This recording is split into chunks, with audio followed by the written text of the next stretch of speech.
nós iniciamos no domingo passado, nós iniciamos a exposição da carta de Tiago. Terminamos o livro de Efésios há poucos domingos atrás e desde o domingo passado, então, nós começamos uma nova série de pregações, onde nós queremos estar agora expondo para a igreja a carta de Tiago. É muito importante e é bastante interessante estudar essa carta, porque, segundo alguns teólogos, eles consideram a carta de Tiago como provérbios do Novo Testamento. Provérbios é um livro muito prático, ele é um livro que ele trata das questões da vida em que nós precisamos aprender os princípios, praticar os princípios, para que possamos superar as nossas dificuldades, nossos problemas, coisas que nos afetam, que nos entristecem. E os autores comparam o livro, a carta de Tiago, comparam ao livro de Provérbios.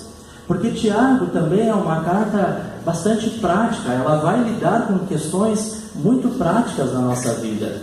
E nós precisamos então estar atentos e precisamos dar ouvidos àquilo que tem sido já escrito e que está escrito aqui nessa carta, porque isso vai fazer uma grande diferença na nossa vida, especialmente quando nós vamos estar estudando ela e aplicando na nossa vida.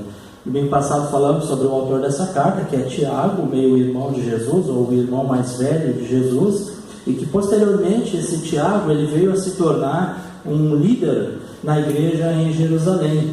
Também na oportunidade vimos que o motivo ou a quem foi destinado essa carta foi para cristãos judeus que haviam sido dispersos, provavelmente pela perseguição sob o governo de Herodes Agripa. Se você abrir lá em Atos capítulo 12, versículo 1, você vai ver ali o relato desse rei que estava perseguindo não só Tiago, mas ali naquela ocasião também Pedro. Aquele episódio quando os apóstolos estão presos e a igreja está em oração incessante por eles, e aí Pedro é liberto da prisão, e quando chega lá, os irmãos estão lá orando. É exatamente ali naquele episódio de Atos 12 que nós vemos então essa perseguição de Herodes Agripa I. Segundo John MacArthur, esse rei Herodes Agripa, ele contraiu grandes dívidas em Roma, e ele teve que sair fugido de lá. Ele teve que correr de Roma porque a situação ficou muito difícil para ele, e ele fugiu de Roma e foi para Palestina. Lá ele foi preso por Tibério, e durante um tempo que ele ficou preso lá, depois disso ele foi solto. E quando ele foi solto então, e após a morte desse imperador Tibério, aí Herodes ele foi elevado ao governo, onde ele assumiu o norte da Palestina. Só que ele ainda tinha esse problema com Roma. Ele ainda tinha problema porque lá ele deixou muitas dívidas. O que ele fez? Para ele poder então se safar ou se proteger daquilo que ele havia feito, não havia acertado, ele procurou o favor dos judeus por meio de apoio à perseguição dos cristãos, e então aí ele começa a perseguir os cristãos justamente para poder se livrar parte da sua culpa, daquilo que ele havia cometido. E é nesse contexto então que Tiago ele escreve essa carta para ajudar aqueles crentes dispersos a vencerem as provações, vencerem as tentações que eles estavam expostos, buscando ao mesmo tempo o alvo da maturidade cristã. É nesse contexto que Tiago ele escreve essa carta então, porque aqueles irmãos eles estavam sofrendo muitas provações, e no domingo passado nós falamos sobre isso, falamos a respeito das provações que os irmãos estavam passando, e que muitas vezes na nossa vida também isso é uma realidade, as provações que nós passamos. O que me chama a atenção nessa carta, e numa primeira leitura que você faz dessa carta, uma leitura um pouco mais rápida por cima dessa carta, você vai perceber que os temas que são tratados nesse livro se devem ao fato de Tiago ele ter se baseado em grande escala nos ensinos de Jesus lá no Sermão do Monte. Os grupos aqui na igreja estudaram o Sermão do Monte, agora alguns grupos já terminaram, outros já estão terminando, e nós podemos ver o ensino de Jesus quando ele está lá naquele monte, transmitindo, trazendo vários ensinamentos ali para os discípulos, para as pessoas que estavam ali, e eram coisas muito práticas, formas muito práticas como eles deveriam viver. E olhando aqui para a carta de Tiago, Tiago ele tem essa visão também, ele também tem esse entendimento, certamente porque ele aprendeu muito também com o Sermão do Monte. Como eu falei antes, os primeiros 12 versículos, que foi o que nós iniciamos essa carta na semana passada, estudando, nós falamos que a fé verdadeira, ela persevera nas tribulações.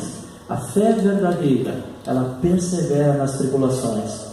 E cá entre nós, quantos de nós têm passado por tribulações? Quantos de nós têm passado por provações? Quantos de nós têm sofrido por momentos difíceis que nós temos atravessado?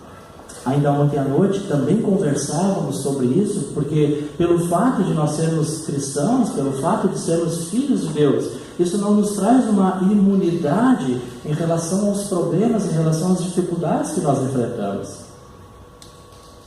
Sim, muitos cristãos estão passando por muitas provações. Talvez as provações que nós estamos passando, ou como igreja estamos passando, certamente não é comparado ao que outros irmãos, ao que outros cristãos estão passando em termos de provações, em termos de tribulações. Por isso que Tiago, no início da carta, aqui nos versículos de 1 até o versículo 12, ele vai falar, ele vai dizer a respeito das provas, das tribulações, das dificuldades que aqueles irmãos estavam passando por causa da perseguição. Mas como falei antes, o livro de Tiago ele é algo prático, então ele serve para os nossos dias de hoje, porque hoje talvez não estejamos sendo perseguidos da mesma forma como foram aqueles irmãos judeus, mas somos perseguidos de outras formas. Passamos por outros tipos de tribulação, passamos por outros tipos de conflito. E se nós pararmos um pouquinho para avaliarmos, e se quiséssemos fazer uma lista das provas e das dificuldades que passamos, certamente poderíamos gastar o tempo todo desse culto só falando sobre isso. Porque realmente, como diz a palavra, os dias são maus, os dias são difíceis. Hoje nós vamos falar, eu quero falar hoje a respeito de que a fé verdadeira resiste à tentação. Se no domingo passado nós falamos que a fé verdadeira, ela persevera nas tribulações, dando continuidade à exposição do livro, vamos expor que hoje a fé verdadeira, ela resiste à tentação. E para isso eu gostaria de convidá-los para fazermos a leitura desse texto pequenino. São poucos versículos, mas de uma preciosidade fantástica, que nós podemos tirar os ensinos desse livro aqui. Então vamos fazer a leitura de Tiago, capítulo 1, o versículo 13 até o versículo 18. Ninguém ao ser tentado diga, sou tentado por Deus, porque Deus não pode ser tentado pelo mal e Ele mesmo a ninguém tenta. Ao contrário, cada um é tentado pela sua própria cobiça, quando esta o atrai e seduz. Então a cobiça, depois de haver concebido, dá à luz o pecado, e o pecado, uma vez gerado, e o pecado, uma vez consumado, gera a morte. Versículo 16: Não vos enganeis, meus amados irmãos, toda boa dádiva e todo o dom perfeito são lá do alto, descendo do Pai das luzes, em quem não pode existir variação ou sombra de mudança. Pois segundo o seu querer, Ele nos gerou pela palavra da verdade, para que fôssemos como que primícias das suas criaturas. Vamos orar? Deus, queremos mais uma vez te agradecer pela tua palavra, que é viva e eficaz. E oramos nesse instante para que o Senhor nos dê um entendimento daquilo que aqui está escrito, para que possamos, ó Deus, estar aplicando nas nossas vidas, possamos estar aprendendo mais, conhecendo mais do Senhor e da tua vontade para o teu povo. É isso que oramos, que agradecemos pela liberdade que temos de estudar esses versículos nessa noite. Em nome de Jesus, amém.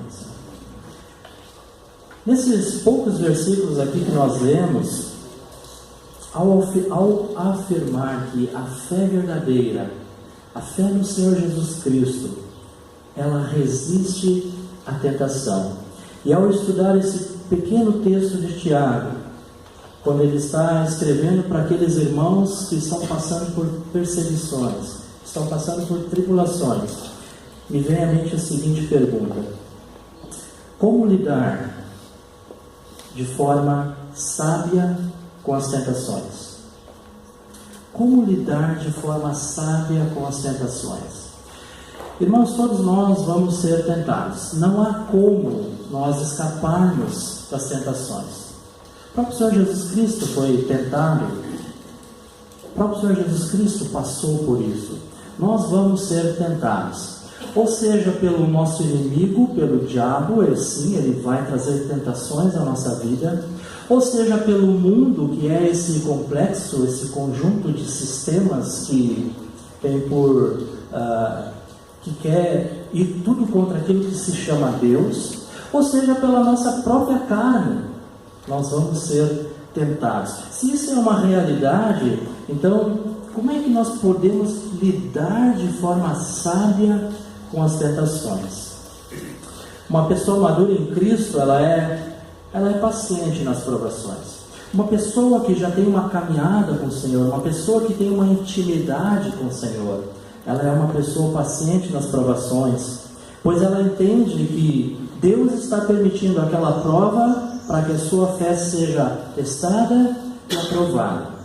Uma pessoa madura em Cristo, ela compreende, ela entende, ela é paciente nas tribulações que passa. Por isso, irmãos, quando nós estamos passando por tribulações, e depois eu quero falar exatamente a diferença entre tentação e tribulação, porque quando nós estamos sendo provados, isso é algo para purificar a nossa fé. Isso é algo para fazer que nós venhamos a crescer em direção à maturidade em Cristo. Agora, como reagimos diante da tribulação? Como reagimos diante da provação? Será que reagimos murmurando? Será que reagimos reclamando? Será que reagimos, que nem se diz, chutando balde? Como é que nós reagimos diante dessas provações? Uma pessoa madura, ela é paciente. Já uma pessoa que não é madura, uma pessoa imatura, ela vai transformar essas provas, ela vai transformar a provação em tentação. E aí, quando nós olhamos para esse texto que Tiago está expondo aqui, ele fala que nós temos que ter esse cuidado com a tentação. No versículo 13, quando ele diz: ninguém ao ser tentado diga sou tentado por Deus, ninguém diga isso. Então, a pessoa que ela é imatura, ela vai transformar provações em tentações. Prova ou provações são testes enviados por Deus para o nosso amadurecimento espiritual. Deus nos prova, Deus não nos tenta. Deus prova a nossa fé, Deus não tenta a nossa fé. Então, a provação, ela é enviada por Deus para amadurecimento espiritual. Já as tentações são armadilhas, ou são flechas enviadas pelo inimigo para nossa destruição. Agora, não é verdade que quando nós passamos pelas dificuldades, ou quando nós estamos passando pelas tribulações, nós somos tentados a questionar Deus? Se provas são enviadas por Deus para amadurecimento da nossa fé, não é verdade que a gente é tentado a questionar Deus? Deus, por que isso? Deus, eu não merecia isso. Eu questiono Deus, eu questiono o amor de Deus, eu questiono a vontade de Deus, eu questiono o plano de Deus, enquanto Deus está provando a minha fé. Então, essa prova que Deus está trazendo para a minha fé, eu a transformo em tentação, porque eu sou tentado a murmurar contra aquilo que Deus quer fazer na minha vida. E aqui eu tenho um grande problema, quando eu sou tentado e quando eu cedo a esta tentação. É nesse momento em que nós estamos sendo tentados pelo inimigo, é que muitas vezes o diabo ele vai nos oferecer um caminho para nós escaparmos das provas, para nós escaparmos dessas provações. E como eu já citei, um grande exemplo disso é a tentação de Jesus no deserto, quando o diabo sugere para ele transformar pedras em pães. O texto que nós acabamos de ler, de Tiago, capítulo 1, versículo 13 até o 18, nesse texto eu encontro 3 escudos que vão nos proteger e vão nos ajudar a lidar de forma sábia com as tentações. É como se a tentação fosse dardos malignos que são lançados pelo inimigo, ou pelo mundo, ou pela nossa própria carne. É como se as tentações fossem esses dardos lançados. E nós precisamos então encontrar na palavra de Deus escudos para nos protegermos desses dardos que são lançados contra a nossa vida. E aqui Tiago ele vai nos apresentar alguns desses escudos. E o primeiro escudo que eu encontro aqui nesse pequeno texto é o julgamento de Deus. O julgamento de Deus ele vai funcionar como um escudo na minha vida, para que eu possa ser sábio ao lidar com as tentações que eu enfrento diariamente. Se é verdade que todos nós enfrentamos tentações, se é verdade que nós vamos sim ser tentados constantemente, também é verdade que nós precisamos saber agir, lidar de forma sábia com a tentação, para que não venhamos a pecar, para que não venhamos a cair na armadilha do diabo. Então, o primeiro escudo é o julgamento de Deus. Tiago nos diz aqui no primeiro versículo, versículo 13, que nós não devemos culpar a Deus pela tentação. Deus ele testa ou prova a nossa fé, mas jamais ele tenta alguém a praticar o mal. Deus ele é absolutamente santo para ser tentado, e também ele é absolutamente amoroso para tentar alguém. É verdade que nós somos provados, assim como Deus provou Abraão, mas ele não nos tenta. A provação da nossa fé é para santificação, enquanto que a tentação é para nos derrotar. Me chama a atenção ainda aqui nesses versículos aqui, de que forma Tiago ele entende o pecado, de que forma Tiago ele vê o pecado, segundo o que ele coloca aqui nesses versículos aqui. Porque Tiago ele não entende o pecado apenas como um ato isolado, como algo que repentinamente acontece, mas Tiago ele entende o pecado como sendo um processo na vida do cristão. Isso é interessante, irmãos, porque quantas vezes nós já ouvimos relatos de pessoas, muitas vezes que dizem assim: puxa, eu não sabia e de repente eu caí em pecado. Puxa, eu não sei como, mas daqui a pouco eu acabei adulterando com uma mulher ou com um homem. Não, as coisas não acontecem num ato isolado. As coisas não acontecem num estalar de dedos, porque o pecado, irmãos, o pecado ele é um processo que ele vai se instalando na vida da pessoa, e nós vamos ver a gravidade com que Tiago lida com a questão do pecado. Então olha só, eu queria expor para vocês aqui agora quais são os estágios do pecado. E o primeiro estágio, nós vamos olhar para 4 estágios do pecado. O primeiro estágio é o desejo ou a cobiça. Olha aí o versículo 14, quando Tiago diz o seguinte: ao contrário, cada um é tentado pela sua própria cobiça. Cada um é tentado pela sua própria cobiça. O termo cobiça aqui no versículo 14 também pode ser traduzido por desejo e referir-se a desejos em geral, bons ou maus. O termo em si ele é moralmente neutro. O desejo em si ele é moralmente neutro. Com raras exceções, porém, é usado no Novo Testamento para descrever desejos maus, como é no caso aqui que Tiago está falando. A cobiça é comparada a uma mulher perversa que exibe os seus encantos e seduz as vítimas, levando-as para o matador. Esse aqui é o primeiro estágio do pecado, irmãos. É a cobiça, é o desejo. Cuidado, porque o pecado ele começa dessa forma. Você não vai cair no pecado simplesmente de um minuto para o outro.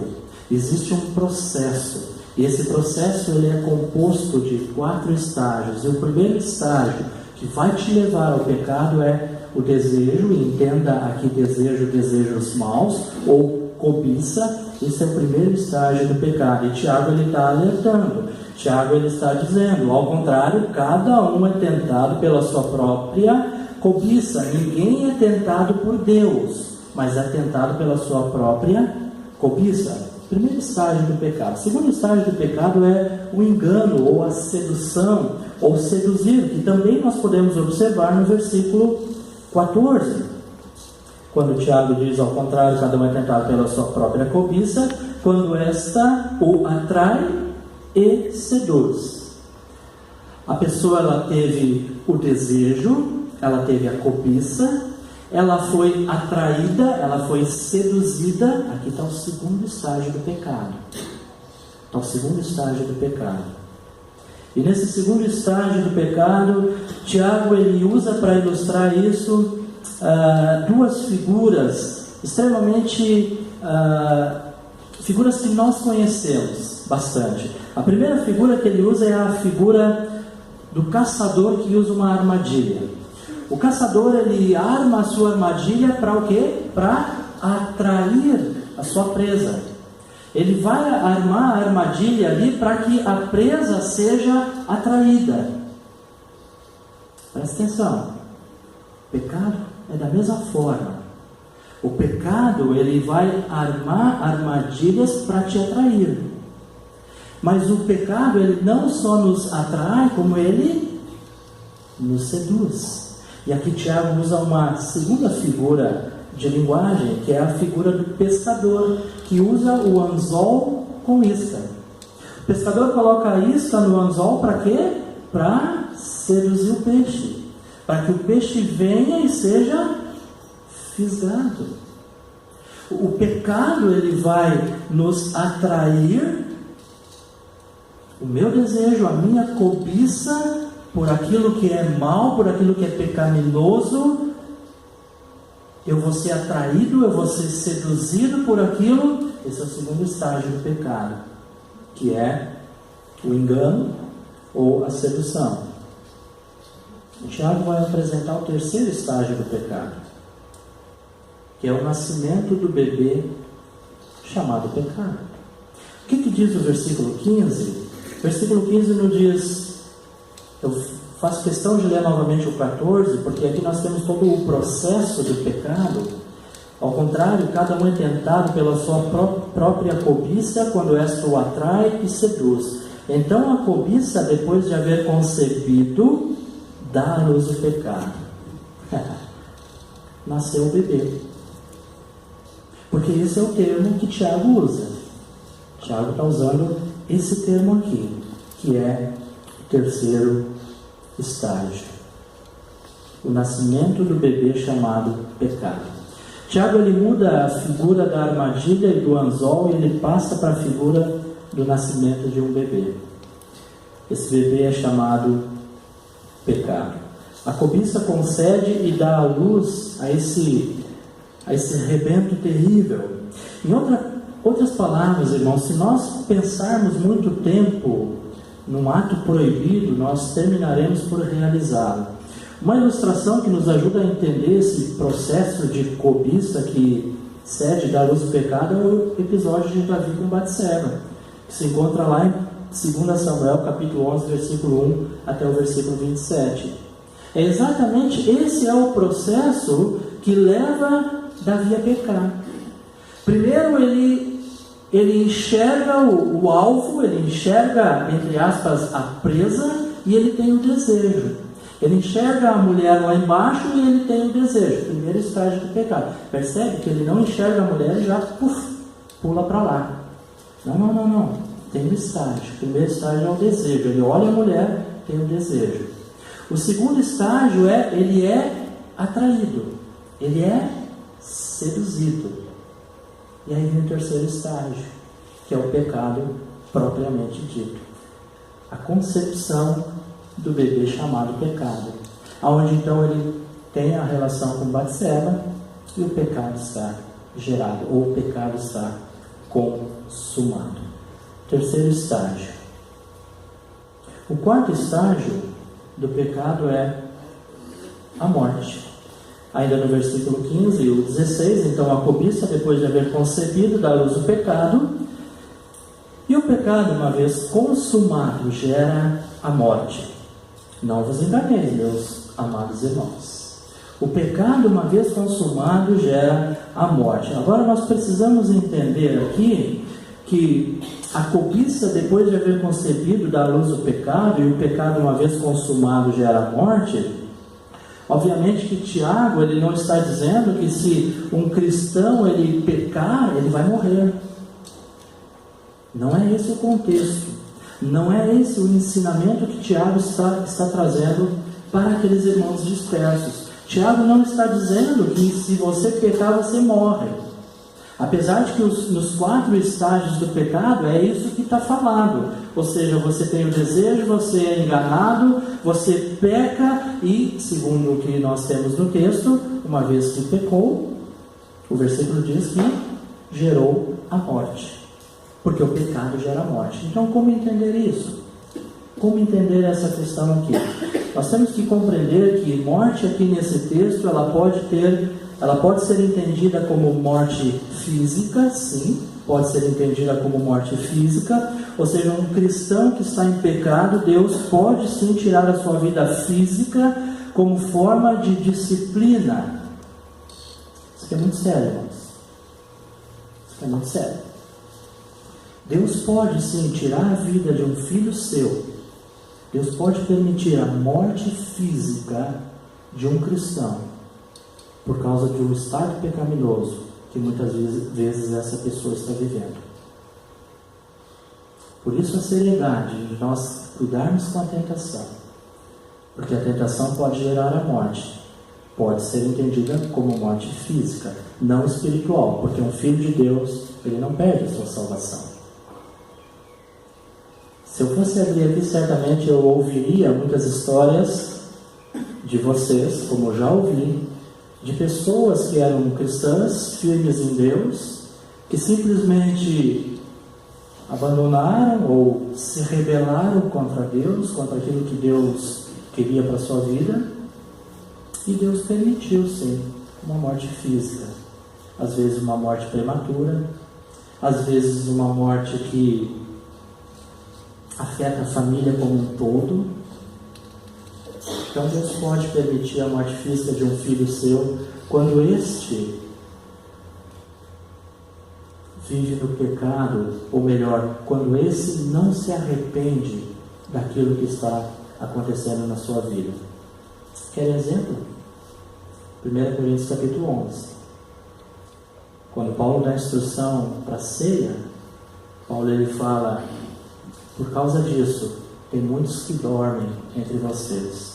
Tem muitos que Deus permite que aconteça certas disciplinas, que é para preservar o corpo de Cristo.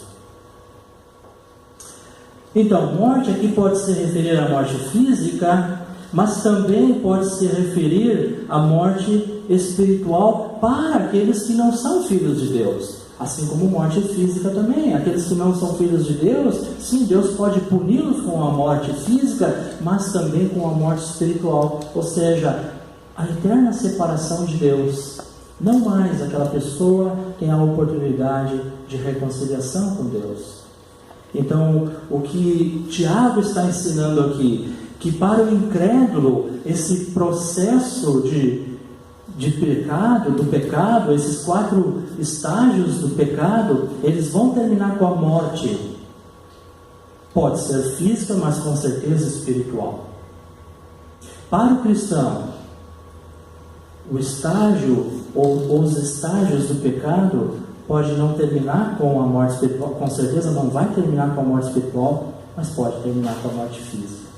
Por isso, o cuidado que nós temos que realmente ter em relação às tentações que nós sofremos, para que não venhamos a ceder às tentações, cair no pecado, e uma vez que nós estamos no pecado, podemos trazer a disciplina de Deus sobre a nossa vida.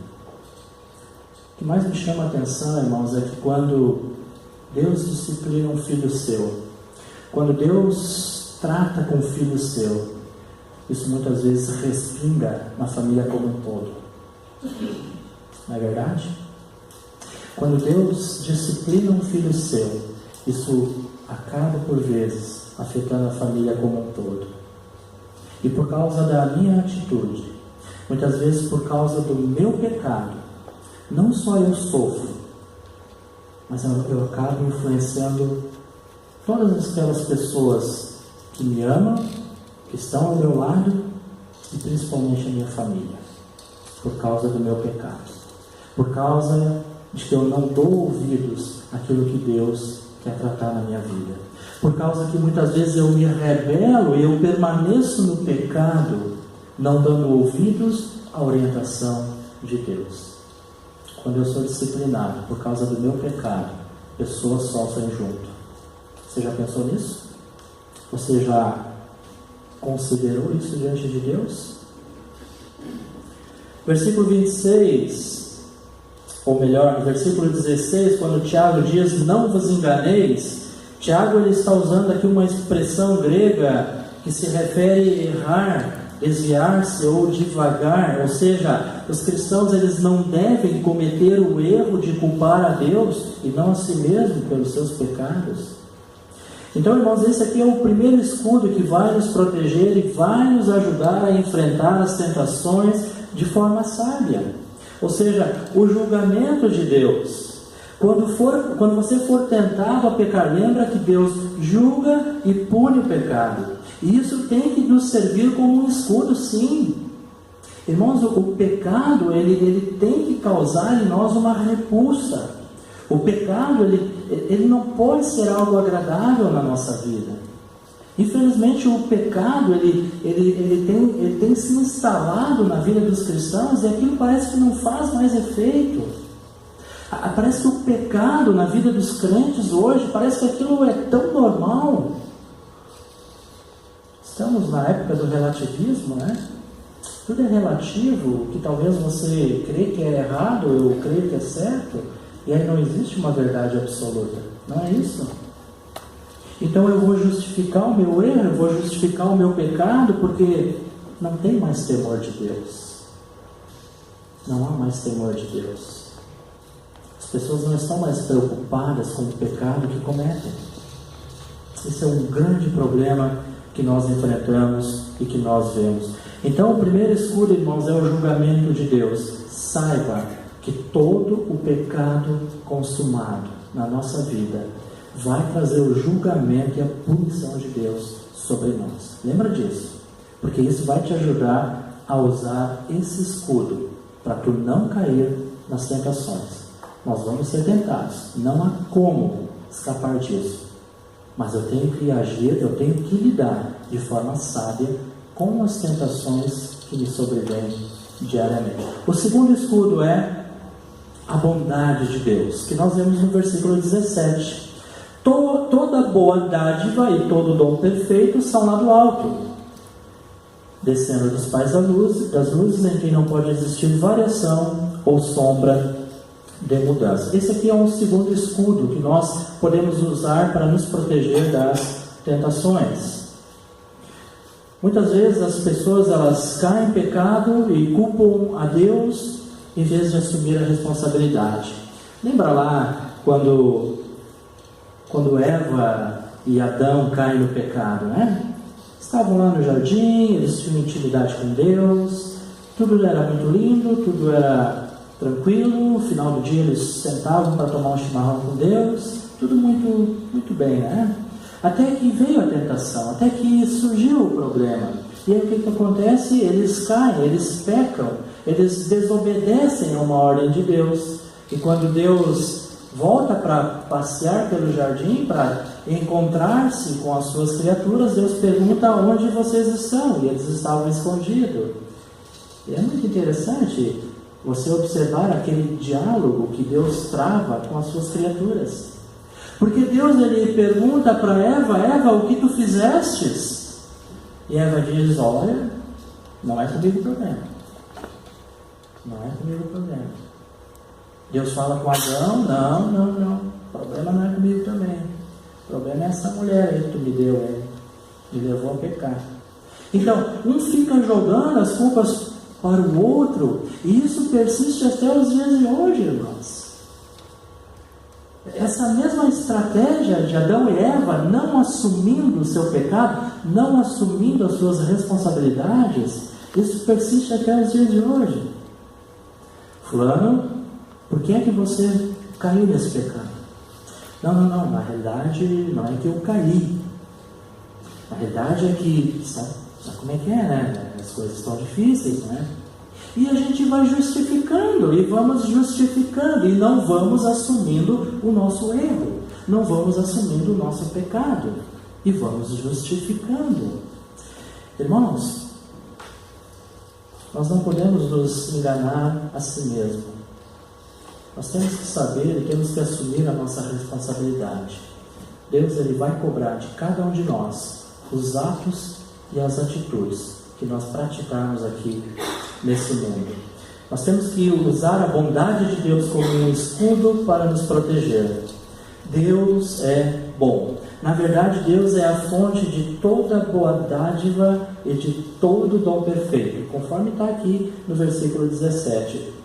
Tiago, ele descreve Deus como Pai das luzes. Na Bíblia, a palavra Pai significa por vezes Criador ou fonte. Assim, Deus, Ele é o Criador ou fonte das luzes. Agora, que luzes são essas que Tiago está descrevendo aqui no texto? Que luzes são essas? Deus é o Pai das luzes. O que significa que Deus é o Pai das luzes? Sem dúvida, Tiago, ele está falando aqui dos corpos celestes, ou seja, o Sol, a Lua, as estrelas. São essas luzes que Tiago está empregando a figura aqui. Deus, Ele é o Pai das luzes.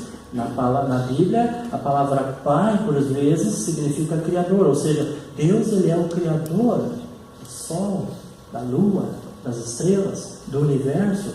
Mas também podemos dizer que Deus, sim, Ele é o Pai ou a fonte de toda a luz espiritual. Ainda aqui nesse versículo 17, Tiago, ele vai apresentar alguns fatos sobre a bondade de Deus. Olha que interessante. Primeira coisa que nós podemos observar aí no versículo é que Deus dá somente boas dádivas. Toda boa dádiva. Toda boa dádiva. Irmãos, Deus só nos dá boas dádivas. Tudo que Deus nos dá é bom. Até mesmo as provas que temos que passar é uma dádiva de Deus. Agora, como isso é interessante, porque como é difícil nós entendermos aquilo que Deus nos dá como sendo algo bom, não é verdade? Especialmente quando a situação ela é crítica, especialmente quando a situação ela não é boa. Nós temos uma pessoa conhecida nossa aqui, o Tadeu, frequentou a nossa igreja durante um tempo, e depois, quando a igreja em Ivoti se formou, ele passou a participar lá, porque ele mora lá em Dois Irmãos, no Travessão, acho que é o nome do lugar que ele mora lá. Tadeu se converteu num retiro que nós tivemos em Nova Petrópolis, na Escola Bom Pastor, e foi alguém que foi crescendo espiritualmente. Deus foi trabalhando na vida desse homem. Ele é um microempresário aqui em Novo Hamburgo, com muitas dificuldades, com muitas lutas enfrentando, mas Deus foi dando graça e ele foi avançando, e estava num processo de separação, e aí ele se reconciliou com a esposa. Deus usou a vida dele, usou a vida dessa igreja também na vida da sua esposa. A esposa se converteu, os filhos começaram a conhecer o Evangelho. E agora, poucos dias atrás, a questão aí de 15 dias atrás, talvez no máximo 20 dias atrás, mas se não me falha a memória, 15 dias atrás, Tadeu, ele tem 2 filhas e um menino, e uma das filhas, a mais nova, foi fazer uma viagem para o Paraná, e lá, chegando ao hotel, que era numa ilha, a menina foi descer uma escada, caiu, bateu com a cabeça, teve sérios problemas de traumatismo craniano. Sérios problemas. Isso há 15 dias atrás. Os primeiros dias ela corria risco de vida. Não sabiam se ela iria sobreviver, não ia sobreviver. Ela ainda continua lá no Paraná, ela ainda não teve como ser transferida aqui para Novo Hamburgo, no hospital, porque o estado dela ainda é grave. Ela recentemente saiu da UTI, e ela não consegue falar direito, tem tentado se comunicar, né?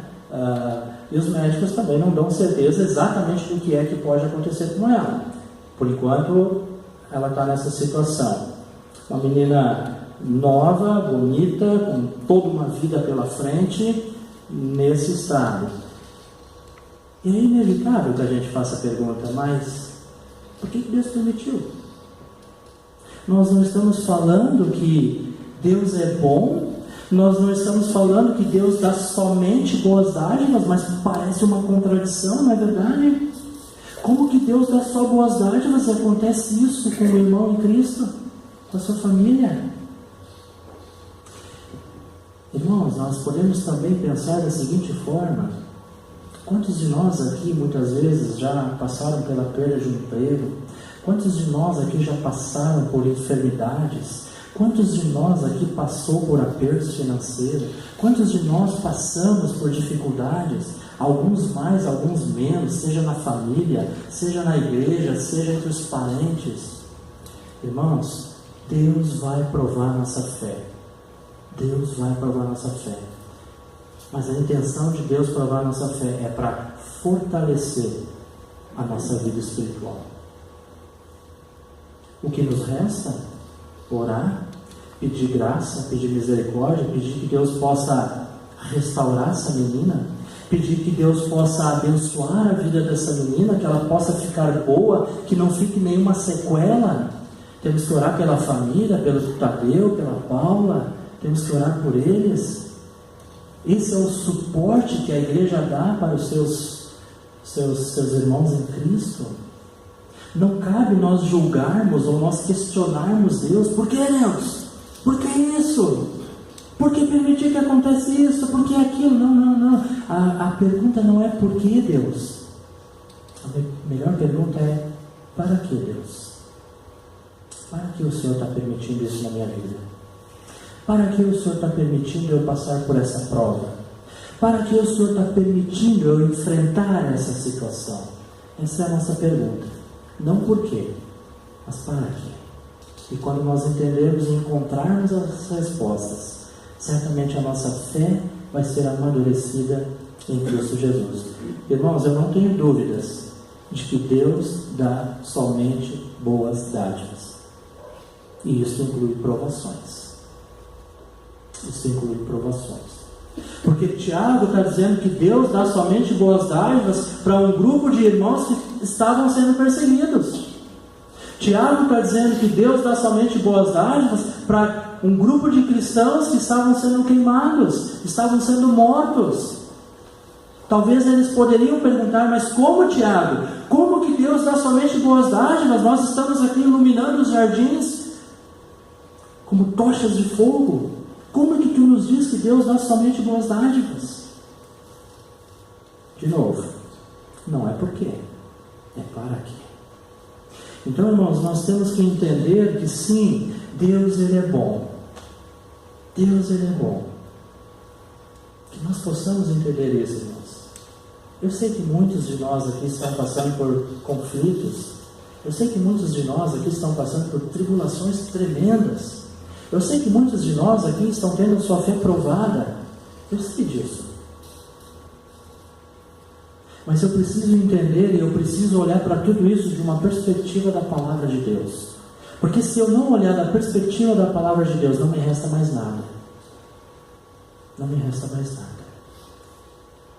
Então, da perspectiva da palavra de Deus, eu tenho que crer e confiar que mesmo na provação, Deus está me dando boa dádiva. Mesmo na provação, Deus está sendo bom comigo. Deus está sendo bom comigo. Essa é a primeira característica, ou o primeiro fato que nós podemos observar sobre a bondade de Deus. O segundo é que Deus dá constantemente. O verbo que se encontra aí, descendo, ele é um presente particípio, ou seja, ele continua sempre descendo. Irmãos, Deus não nos dá as dádivas apenas ocasionalmente, mas constantemente. Deus ele nos abençoa constantemente. Deus ele é bom constantemente. Não é só de vez em quando. Deus ele é bom para nós, constantemente. Por isso, irmãos, que nós como cristãos, nós podemos estar alegres, não pelo que passamos, mas pelo que somos em Cristo. Por isso, irmãos, nós podemos louvar e cantar a Deus, mesmo que o nosso barraco esteja pegando fogo. Por isso, irmãos, nós podemos viver uma vida contente e alegre no Senhor, mesmo passando por tantas dificuldades como nós passamos. Porque Deus nos dá da sua bondade constantemente. O terceiro fato sobre a bondade de Deus é que Deus não muda, irmãos. Amém por isso. Amém que Deus não muda. Deus ele não pode mudar para pior, porque Deus é santo. E quer saber? Deus ele também não pode mudar para melhor. Sabe por quê? Porque Deus é perfeito. Deus não precisa melhorar nada. Deus não vai piorar. Deus não muda. Deus é o mesmo ontem, hoje e será para sempre. Então, irmãos, o mesmo Deus que esses cristãos aqui criam é o mesmo Deus hoje. As mesmas coisas que Deus fez no passado, se for o plano e vontade dele, ele faz no presente. Porque Deus não muda. Esse é o Deus que nós queremos. Esse é o Deus que nós servimos. Esse é o Deus pela qual nós nos reunimos para prestar o nosso culto. Ele é um Deus bom. E quando então eu enfrento a tentação dessa perspectiva de que Deus é bom, isso vai ser um escudo para mim, poder enfrentar de forma sábia a tentação. Saber que Deus ele é bom e que Deus ele vai me conceder constantemente a sua bondade. O primeiro escudo contra a tentação é o julgamento de Deus, o segundo escudo é a bondade de Deus, e o terceiro e último escudo que vai nos proteger e ajudar a vencer as tentações, que eu vejo aqui nesse pequeno texto, se encontra lá no versículo 18, que é, ou melhor, ainda quero usar esse versículo aqui, que diz sobre a questão de Deus não mudar. Diz o versículo ali em Malaquias 3,6, porque eu, o Senhor, não mudo. Por isso vós, os filhos de Jacó, não sois consumidos. O terceiro e último escudo, então, é a palavra de Deus, que se encontra no versículo 18. Quando Tiago diz, pois segundo o seu querer, ele nos gerou pela palavra da verdade, para que fôssemos como que primícias das suas criaturas. Essa passagem aqui, ela descreve o papel da palavra de Deus no novo nascimento, aplicada em nós pelo Espírito Santo. Por isso Tiago diz que segundo o seu querer, ele nos gerou. Segundo o seu querer, ele nos gerou pela palavra da verdade, para que fôssemos como que primícias das suas criaturas. Deus, ele nos gerou. Vamos entender um pouquinho melhor esse versículo aqui. No início do versículo, Tiago está dizendo, segundo o seu querer. E aqui refere-se ao que levou Deus a nos salvar. Foi o seu querer e não algum mérito em nós que nos salvou. Irmãos, a nossa salvação foi segundo o querer de Deus. Na liderança nós estamos estudando uma visão que é a visão 9 marcas de uma igreja saudável. Estamos discutindo sobre vários assuntos, e um dos assuntos é um entendimento bíblico sobre a conversão, sobre o novo nascimento. E na última quarta-feira, em nossa reunião, nós discutimos bastante sobre essa questão do regenerar, ou do gerar em Cristo, ou do novo nascimento. E sabe, irmãos, nós temos que entender essa questão do novo nascimento, porque há uma grande preocupação que paira nas igrejas evangélicas, não só no Brasil, mas no mundo como um todo. O percentual de membros de igreja, ou o percentual de pessoas não cristãs que se declaram cristãos, ele chega, ou pode chegar a 40%. Isso quer dizer que numa igreja de 100 pessoas, a possibilidade de você ter 40 pessoas não convertidas vivendo como se fossem convertidas é enorme. Isso é um problema. Isso é algo muito sério. Porque aqueles que não são de Cristo, aqueles que não passaram pela sua vida entregando ao Senhor Jesus Cristo, elas vão para o inferno. E há quem diga que o inferno está cheio de pessoas com boas intenções. Irmãos, nós precisamos sim ter um entendimento bíblico sobre a conversão. Nós precisamos entender que a nossa salvação é segundo o querer de Deus. Eu não sou gerado pela minha própria vontade, eu não sou gerado pelas minhas obras, eu não sou gerado por aquilo que eu faço, mas segundo o querer de Deus. Segundo o querer de Deus.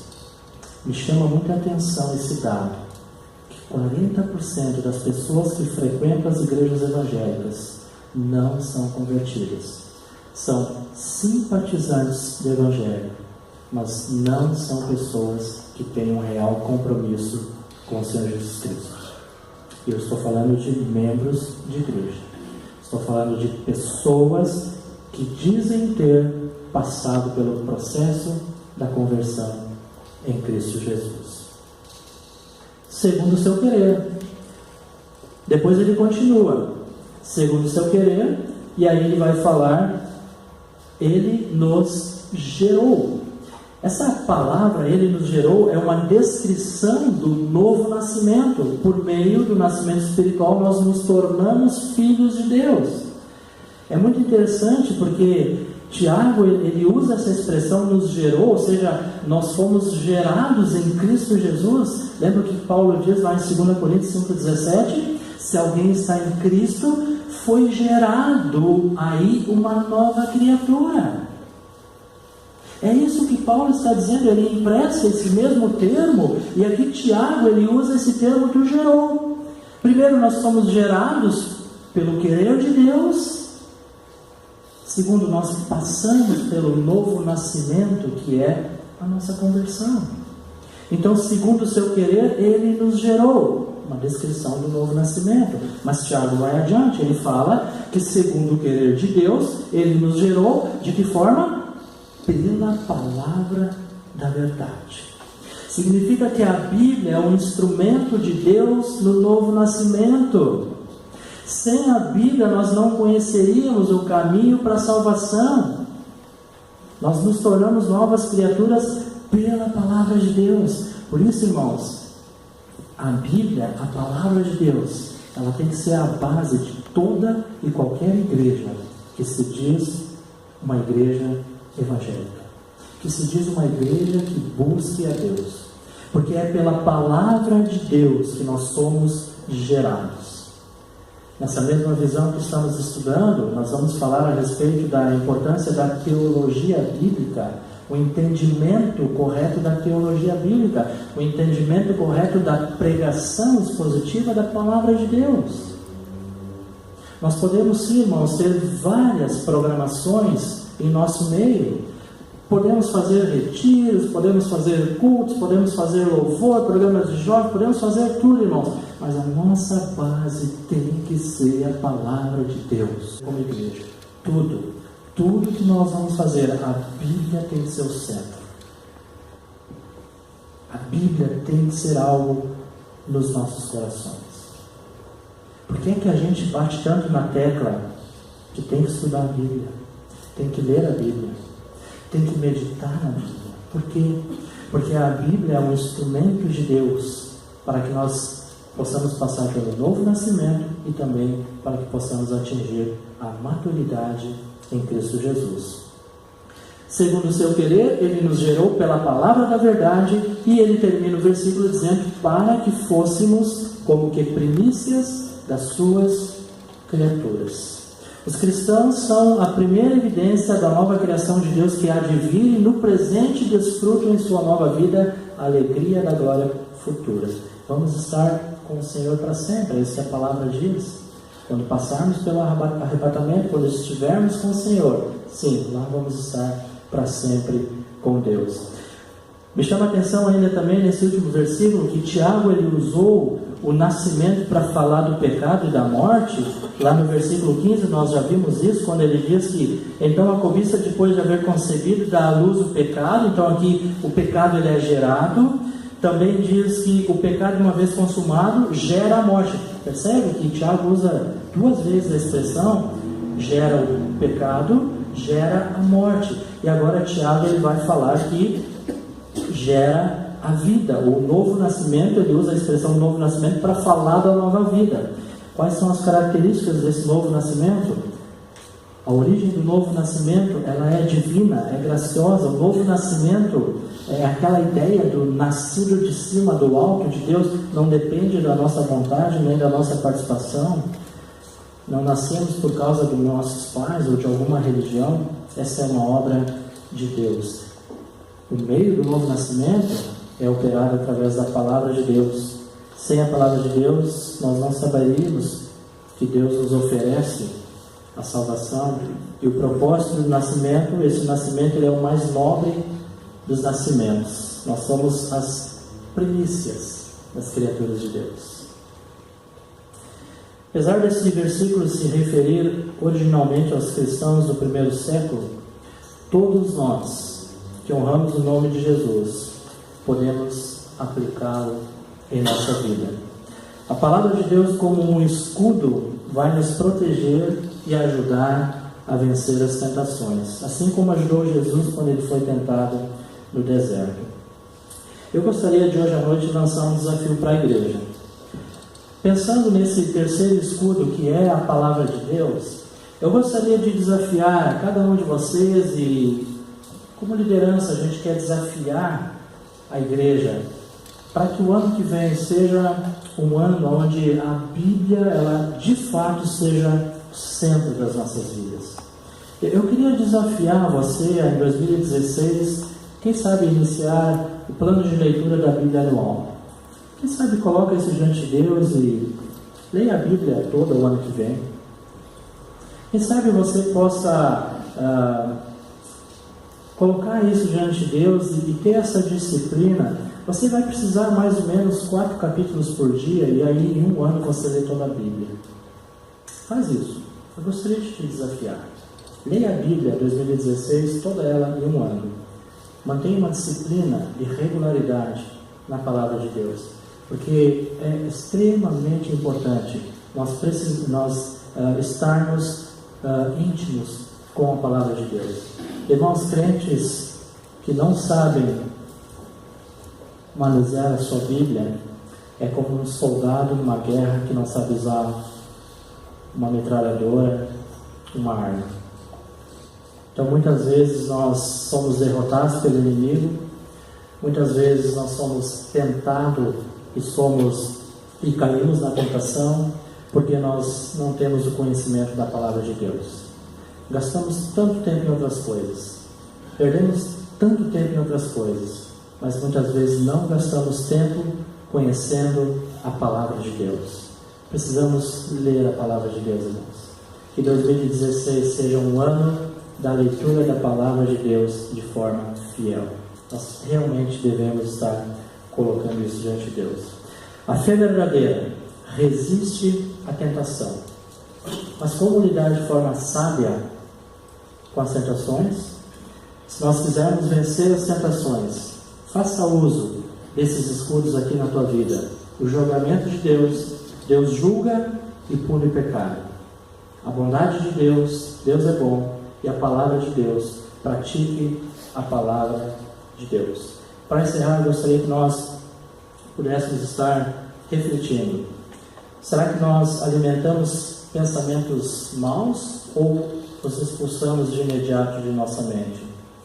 Será que nós negamos a nossa responsabilidade quando pecamos? Fazemos que nem Adão e Eva, transferimos a responsabilidade para outros? Colocamos a culpa em Deus quando somos tentados? Usamos a palavra de Deus para nos ajudar quando somos tentados? Que Deus nos ajude a vencer as tentações e provações que diariamente enfrentamos. Mas para isso é preciso usar as armas e também usar os escudos que Deus nos dá. Que Deus nos abençoe, que Deus nos ajude a praticar o que nós temos aprendido a partir da palavra de Deus. As tentações, elas vão vir, assim como elas vêm para mim, elas vão vir para você. Mas nós precisamos saber de forma sábia como enfrentar as tentações que diariamente nós estamos sendo colocados. Amém? Vamos orar? Deus, nós queremos te agradecer e te louvar mais uma vez pela tua palavra. Muito obrigado por isso que Tiago deixou escrito aqui para aqueles irmãos, que certamente foi de grande importância para aquelas pessoas e certamente também é de grande importância para nós em nossos dias. Nos ajuda, Senhor, a enfrentarmos todas as provações e principalmente enfrentarmos as tentações diariamente com sabedoria, para que não venhamos, Deus, a ser atraídos, seduzidos pelo pecado e também, por causa disso, acabarmos consumando o pecado em nossa vida. Nos ajuda, nos dá direção, nos dá orientação para que possamos ser vitoriosos. É isso que nós pedimos, oramos e também agradecemos. Em nome de Jesus. Amém.